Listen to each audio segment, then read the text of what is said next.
Ang mensahe ng tulang ito ay para sa mga nagmahal, ngunit hindi itinadhana para sa isa't isa.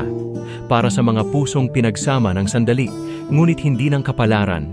Sa mga lumaban kahit alam nilang sa huli, kailangan nilang sumuko. Ito ay para sa mga nagtanong ng, bakit? Bakit sila nagtagpo kung hindi rin naman sila magiging magkasama? Para sa mga nagmahal ng totoo, ngunit kinailangang magpaalam, hindi dahil sa kakulangan ng damdamin, kundi dahil hindi sila nasa tamang panahon o pagkakataon.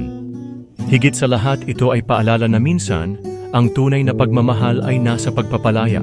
Na kahit masakit, may mga taong dumarating sa ating buhay hindi upang manatili, kundi upang turuan tayo ng mahalagang aral, na ang pag-ibig ay hindi palaging tungkol sa paghawak, kundi minsan sa marahang pagpapaalam.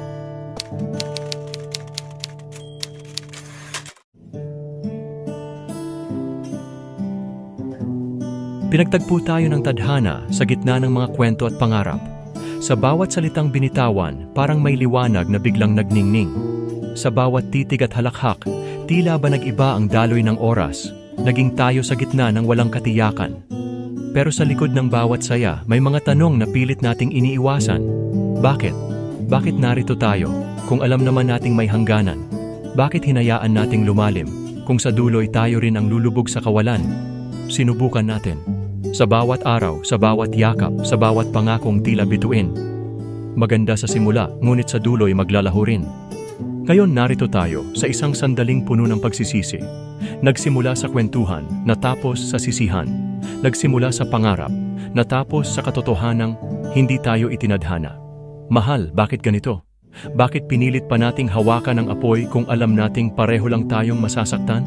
Bakit nagbakasakali sa ulan kung alam nating ang mga patak nito ay hahalo rin sa ating mga luha? Hindi tayo pwede. Hindi dahil kulang ang pagmamahal, kundi dahil hindi ito ang tamang panahon, hindi ito ang tamang daan. Sa simula pa lang, alam na natin wala tayong laban sa tadhana. At ngayon narito tayo. Ikaw, ako at ang mga alaala, pinagtagpo pero hindi itinadhana. Pinilit ngunit kailangang bitawan. Kahit gaano kasakit, kailangan tanggapin. Ang tunay na pagmamahal ay minsan, ang kakayahang magpaalam. Hindi tayo pwede, mahal. Hindi dahil ayaw kita, kundi dahil sa huli, ang tamang pag-ibig ay hindi kailanman pilit. At kahit na masakit, pipiliin kong pakawalan ka, upang sa huli, pareho tayong magkaroon ng tunay na kalayaan.